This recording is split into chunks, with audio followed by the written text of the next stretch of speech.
Hello class, welcome to Psychom scholars. और आज हम पढ़ने वाले हैं most important questions of class 10th maths, जो कि आने वाले बोर्ड के एग्जाम में आने के बहुत ज्यादा चांसेस हैं। तो हम कोशिश करेंगे कि जिन बच्चों ने पूरे साल मेहनत नहीं की है, थोड़ी कम मेहनत की है, लास्ट मोमेंट पे उन्हें कुछ ऐसे क्वेश्चंस प्रोवाइड कर दिए जाएं जिनको करके वो बहुत अच्छे नंबर स्कोर कर सके। साथ ही में मैं जो भी क्वेश्चन बताऊंगी उसका बेसिक कॉन्सेप्ट लेकर समझाऊंगी, बेसिक कॉन्सेप्ट लेकर ही चलूंगी, और साथ में थोड़ी बहुत एडिशनल एक्स्ट्रा नॉलेज एमसीक्यूज में आ सकती है, वो वाली नॉलेज आपको साथ साथ प्रोवाइड करती चलूंगी। तो पहले हम पॉलिनोमियल्स से स्टार्ट कर रहे हैं। मैं ऐसा नहीं है कि लाइन वाइज चैप्टर लूंगी, मेरे को जो चैप्टर लगेगा कि बहुत इंपॉर्टेंट क्वेश्चन इससे ज्यादा बन रहे हैं तो मैं उस चैप्टर से स्टार्ट करूंगी। तो पॉलिनोमियल्स चैप्टर नंबर 2, वहां से कुछ वेरी इंपॉर्टेंट क्वेश्चंस बनते हैं जो कि दिमाग से होंगे। आप ऐसे रट के नहीं कर सकते हो, आपको दिमाग चला के ही करने पड़ेंगे। तो वो क्वेश्चंस हमने कवर किए हैं। तो देखते हैं पहला क्वेश्चन। पहले क्वेश्चन में find number of zeros. Number of zeros का मतलब क्या होता है? एक्स की वैल्यू। नंबर ऑफ जीरोस का मतलब क्या होता है? एक्स की वैल्यू क्या क्या है। एक्स की वैल्यू माना ये है, तो एक ही वैल्यू है 1 0। एक्स की वैल्यू माना 5 है। एक्स की कितनी वैल्यूज है? एक ही वैल्यू है ना, वो वैल्यू का नाम 5 है पर एक्स की वैल्यू तो एक ही है। तो एक्स की वैल्यू एक ही है, तो यहाँ पे 1 0 इज प्रेजेंट। ठीक है, अगर एक्स की वैल्यू है 1,2, दो वैल्यूज हैं, या एक्स की वैल्यू है 7,8, दो वैल्यूज हैं, यानी कि it has 2 values of x, यानी कि इट हैज 2 zeros। जिसकी 3 है उसका 3 zeros।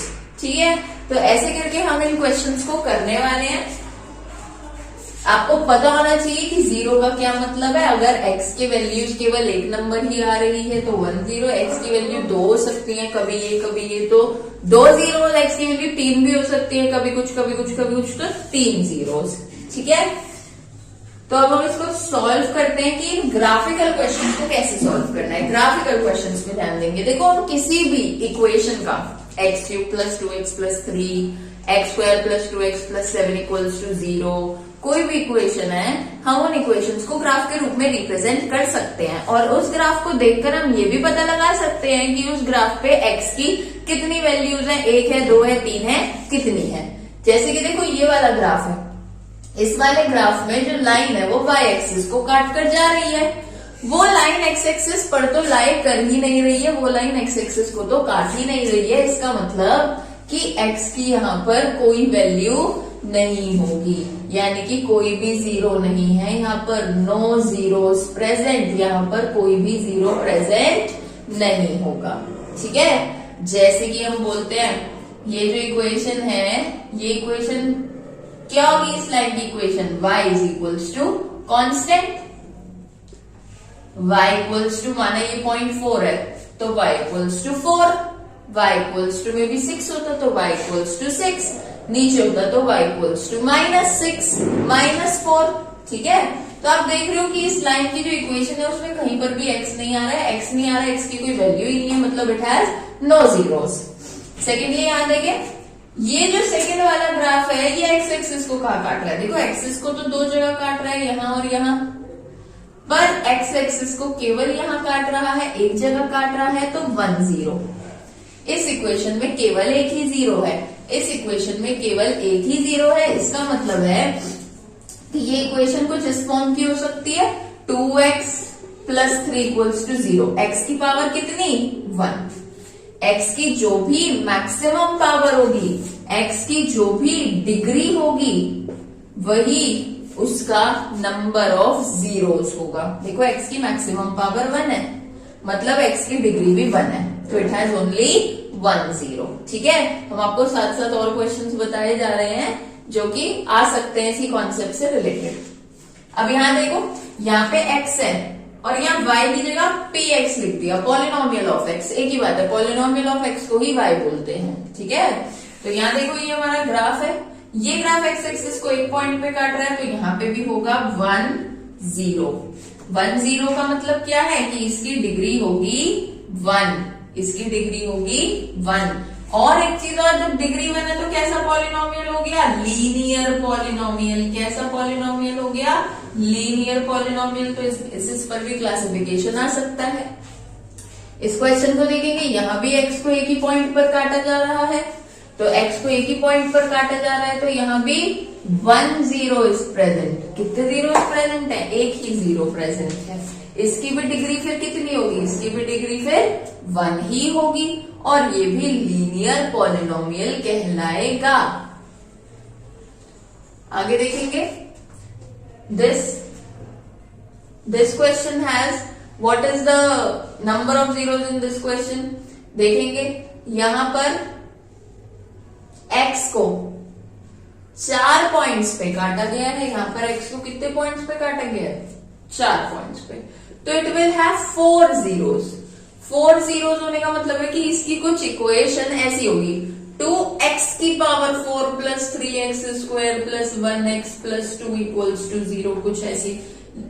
यानी कि x की सबसे बड़ी पावर 4 होगी। x की सबसे बड़ी पावर क्या होगी? 4 होगी। इसलिए इस इक्वेशन के 4 जीरोज निकल कर आएंगे, मतलब इस इक्वेशन की डिग्री भी 4 हो गई है। और फिर हम इसे बोलेंगे बाय क्वाड्रेटिक पॉलिनोमियल। क्या बोलेंगे?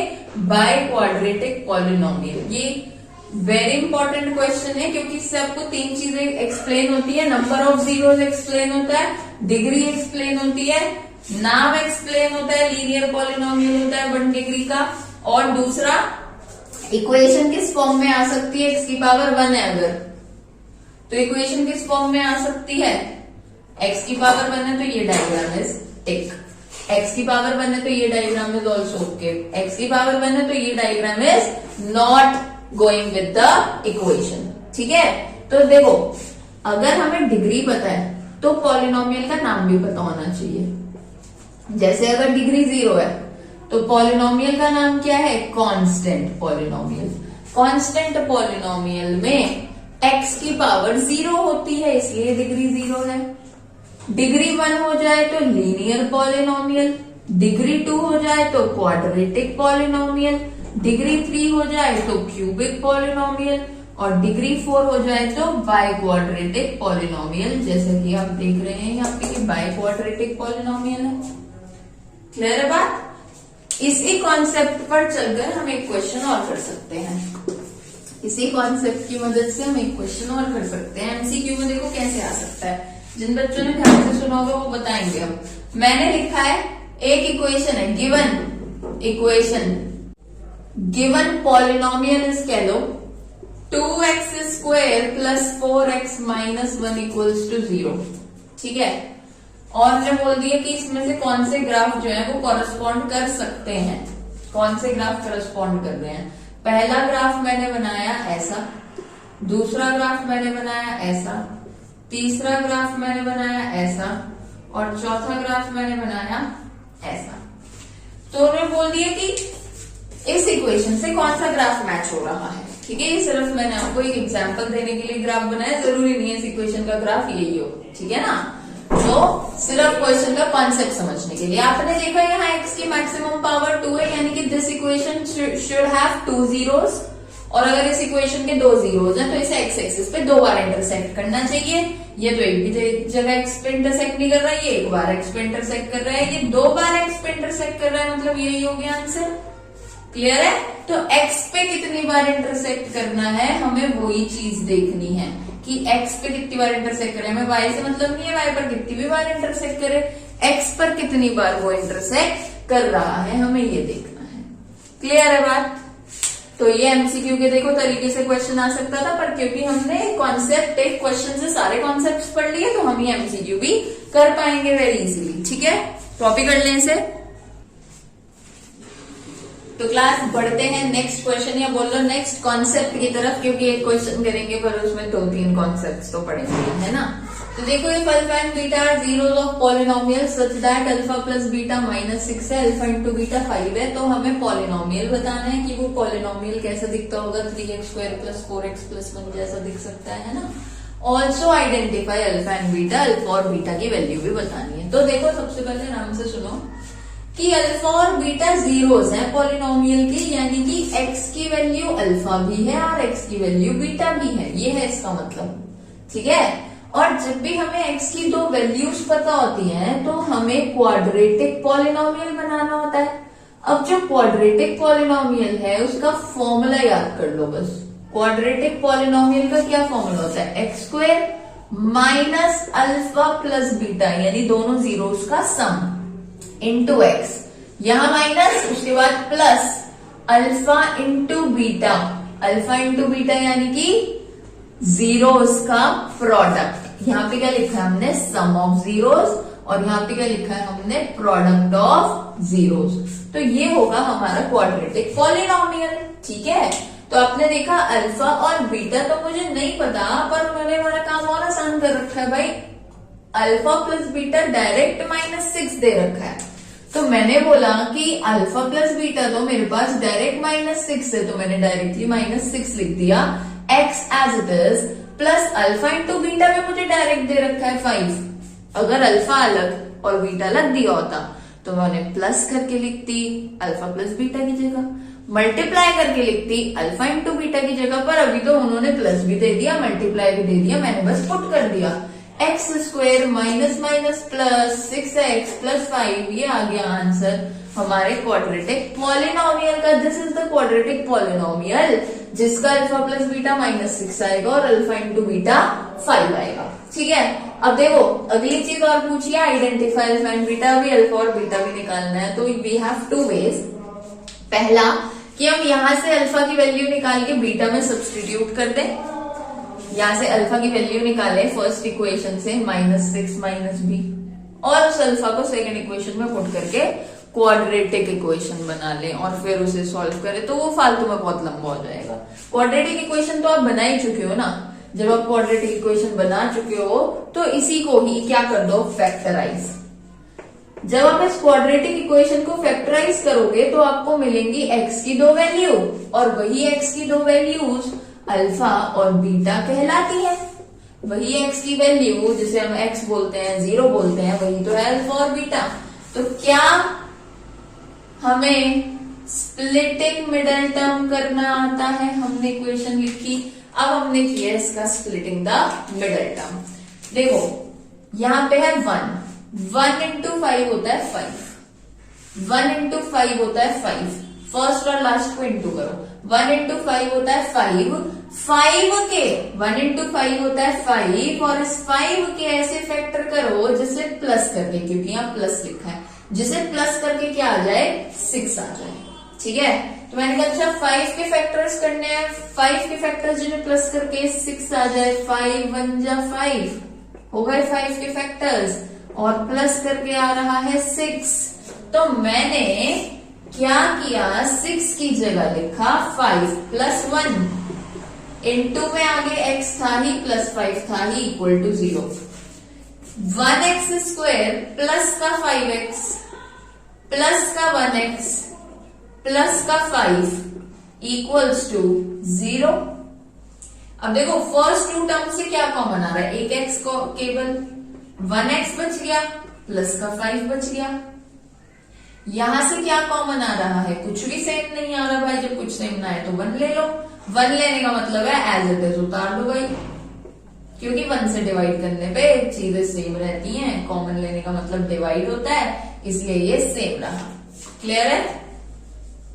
अब ब्रैकेट के अंदर का टर्म सेम है, 1x प्लस 5, 1x प्लस 5 दो बार क्यों लिखना, एक बार लिख दो, और x प्लस 1 को भी एक बार लिख दो इक्वल्स टू 0।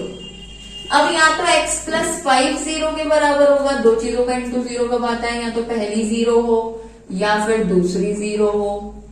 पहली 0 होगी तो x माइनस 5 के बराबर आएगा, दूसरी 0 होगी तो x माइनस 1 के बराबर आएगा। These are the two zeros. आप इनका नामकरण कुछ भी कर दो, अल्फा को बोल दो -5, बीटा को बोल दो -1, या फिर उलट दो, अल्फा ये कर दो बीटा ये कर लो, बोथ आर करेक्ट। ठीक है, दोनों ही आंसर्स बिल्कुल सही माने जाएंगे। अल्फा बीटा का एक्सचेंज भी कर दोगे, क्योंकि हमें तो मतलब है जीरोस ऑफ पॉलिनोमियल से। ठीक है, तो zeros also identify alpha and beta, we have identified alpha and beta. Similarly quadratic polynomial हमें बनाना है जिसके जीरोस -4 और -5 आ जाएं, ठीक है। तो एक क्वाड्रेटिक पॉलिनोमियल जिसके जीरोस दे रखे हैं, जीरोस दे रखे हैं मतलब अल्फा और बीटा दे रखे हैं, तो क्या होगा वो क्वाड्रेटिक पॉलिनोमियल, देखते हैं। भाई हमें पता है क्वाड्रेटिक पॉलिनोमियल होता है x square minus alpha plus beta x plus alpha into beta. तो मैंने अल्फा की जगह लिख दिया -4, बीटा की जगह लिख दिया -5, एक्स प्लस अल्फा की जगह दोबारा से -4 और बीटा की जगह दोबारा से -5, एक्स स्क्वायर माइनस, पहले सॉल्व करेंगे स्टेप वाइज, -4 -5 हो गया है -9, आगे एक्स है ही, माइनस माइनस प्लस 4 5 जा 20, माइनस की माइनस से इंटू ही प्लस हो गया, 4 5 जा 20 हो गया। एक्स स्क्वायर माइनस, और देखो ये minus minus, -4 -5 is what, -9x, and -4 की -5 से इंटू हो गई तो माइनस माइनस प्लस हो गया, 4 5 जा 20 हो गया, और ये माइनस और माइनस मिलके भी प्लस बन गए, और आगे प्लस का 20 है ही, और ये आ गई है हमारी फाइनल क्वाड्रेटिक इक्वेशन। ये क्वाड्रेटिक इक्वेशन या ये क्वाड्रेटिक पॉलिनोमियल ही है जिसको जब आप वापस से फैक्टराइज करोगे तो अल्फा -4 और बीटा -5 आ जाएगा, ठीक है। ये तरीके की क्वेश्चन काफी इंपॉर्टेंट है, तो आप इसे कॉपी करें, फिर पढ़ते हैं नेक्स्ट कॉन्सेप्ट। तो क्लास नेक्स्ट कॉन्सेप्ट हम पढ़ने वाले हैं, वेरी इंपॉर्टेंट कॉन्सेप्ट। पहले कॉन्सेप्ट ही समझ लेते हैं, उसके बाद बढ़ेंगे दो क्वेश्चंस की तरफ। देखो अगर हमारे पास एक पॉलिनोमियल है, क्वाड्रेटिक इक्वेशन है x square plus b x plus c equals to 0, तो हम एक्स स्क्वायर के कोफिशिएंट को a बोलते हैं, एक्स के कोफिशिएंट को b बोलते हैं और कांस्टेंट को c बोलते हैं। ध्यान रखें एक्स स्क्वायर के साथ जो लिखा है वो a है, एक्स के साथ जो लिखा है वो b है, और जो अकेला लिखा है वो c है, और ये a b c आपको इनके साइन के साथ ही लेने हैं, प्लस है तो प्लस लो, माइनस है तो माइनस लो, ठीक है। और जब हम इन x को सॉल्व कर लेते हैं तो x की दो वैल्यू आती है जिनका नाम हमने रखा है अल्फा और बीटा। तो अब देखो ध्यान से सुनो, इन अल्फा बीटा में और इन एबीसी में एक रिलेशन होता है, क्या, सम ऑफ जीरोस यानी अल्फा प्लस बीटा बराबर होता है -b/a के। b आपको दिख रहा है कोफिशिएंट ऑफ x, a आपको दिख रहा है कोफिशिएंट ऑफ x स्क्वायर। दूसरा रिलेशन है अल्फा इंटू बीटा बराबर होता है c/a के, ठीक है। अल्फा इंटू बीटा बराबर होता है किसके, c/a के, जहां पे c आपको दिख रहा है कांस्टेंट और a कौन है, कोफिशिएंट ऑफ x स्क्वायर। तो यहाँ पर ये माइनस लग रहा है, पर यहाँ ध्यान रखना यहाँ कोई माइनस नहीं है। और इसी कॉन्सेप्ट को अगर आपने जान लिया है तो अब हम पढ़ते हैं अपना पहला क्वेश्चन। पहले क्वेश्चन में बोला है 1 ऑफ पॉलिनोमियल, क्या बोला, पहले ये वाला कर लेते, सेकंड वाला देखो, क्वेश्चन नंबर 2 देखो, पहले इसको देखो। इफ 1 ऑफ क्वाड्रेटिक पॉलिनोमियल, ये हमें क्वाड्रेटिक पॉलिनोमियल दे रखा है 4x square minus 8kx minus 9 is negative of other, यानी कि एक जीरो दूसरे जीरो का नेगेटिव है। नेगेटिव है मतलब अगर एक 4 है तो दूसरा -4 है, एक 2 है तो दूसरा -2 है, एक 7 है तो दूसरा -7 है। ऐसा है कि एक जीरो दूसरे का नेगेटिव है। तो अगर मैं एक जीरो को बोल दूं लेट 1 इज अल्फा, तो दूसरा जीरो क्या होगा, क्या होगा, माइनस अल्फा होगा, ठीक है। और जब आपको दिख रहा है कि दो जीरोस अल्फा और माइनस अल्फा है, तो बताओ उन्हें मल्टीप्लाई करने में ज्यादा फायदा है या उन्हें प्लस करने में ज्यादा फायदा है। अल्फा माइनस अल्फा को प्लस करने में ज्यादा फायदा है या अल्फा और माइनस अल्फा को मल्टीप्लाई करने में ज्यादा फायदा है। भाई आपको पता है प्लस करने में ज्यादा फायदा है, क्योंकि अल्फा को जब मैं माइनस अल्फा में प्लस करूंगी तो क्या होगा, देखो alpha plus minus alpha is equal to what, plus करके क्या लिखना होता है, माइनस का b/a लिखना होता है, क्लियर है। और अल्फा प्लस माइनस अल्फा तो 0 हो गया, अल्फा माइनस अल्फा 0 हो गया, किसके बराबर है ये, माइनस b/a के बराबर है। a चला गया इधर इनटू में, क्लियर है। तो क्या बच गया, माइनस b बराबर 0, 0 इंटू a 0 है, इसलिए मैंने माइनस b बराबर 0 लिख दिया। ये माइनस में फिर तो 0 के नीचे डिवाइड में 0/-1, तो b की वैल्यू अगेन क्या आ गई 0। पर हमें b नहीं निकालना था, हमें तो k निकालना था। k कैसे निकलेगा भाई, b की वैल्यू पुट करो। कौन है b? Coefficient of x, x के साथ जो बैठा है, x के साथ कौन बैठा है, x के साथ बैठा है माइनस का 8k, वो है b। b कौन है? माइनस का 8k, x के साथ जो बैठा है वो b है, तो b की जगह माइनस का 8k लिख दिया इक्वल्स टू 0, और यहां से k की वैल्यू आ गई 0/-8, और 0/-8 भी होता है 0, तो यहां से हमें k की वैल्यू मिल गई कितनी, k is equals to 0। k ही निकालना था। एक क्वेश्चन ये हो गया। अब देखो, जिन बच्चों को ये कॉन्सेप्ट समझ आ गया ना कि 1 0 इज नेगेटिव ऑफ अदर, एक प्लस था एक माइनस था, तो प्लस करने में फायदा है क्योंकि 0 आ जाएगा। वो बच्चे इस पर दिमाग चलाएंगे तो उन्हें इस क्वेश्चन का, फर्स्ट वाले क्वेश्चन का भी आंसर मिल जाएगा। ट्राई करके देखें और इसे कॉपी करें, फिर हम नेक्स्ट क्वेश्चन करते हैं। तो अब हम अपना नेक्स्ट क्वेश्चन करते हैं। देखो नेक्स्ट क्वेश्चन में बोला है कि 1 0 ऑफ पॉलिनोमियल। तो अब नेक्स्ट क्वेश्चन में 1 0 of polynomial px is equal to k plus 4x square plus 13x plus 3k दे रखा है, और बोल रखा है it is reciprocal of the other. एक 0 दूसरे का रेसिप्रोकल है, मतलब एक अगर 1 है, 1 में तो रेसिप्रोकल सेम ही आएगा। एक अगर 2 है तो दूसरा 0 हो गया 1/2। एक अगर 3 है तो दूसरा 0 हो गया 1/3। एक अगर -4 है तो दूसरा 0 हो गया माइनस का 1/4। ठीक है, तो अगर ऐसे ही मैं बोल दूं लेट 1 0 बी अल्फा, तो दूसरा 0 क्या होना चाहिए, 1/, ही तो लगा रही हूं मैं, तो 1/α होना चाहिए। और अब बताओ अल्फा और 1/α को प्लस करने में फायदा है, अल्फा और 1/α को इंटू करने में फायदा है। तुम क्या बोलेंगे कि भाई अल्फा और 1/α को तो इंटू करने में फायदा है, और इंटू बराबर है c/a के। दोनों जीरोस का इंटू किसके बराबर है, c/a के। अल्फा से अल्फा कट गया, 1 बराबर c/a। क्लियर है, यानी कि a को इंटू में ले आओ, a बराबर c।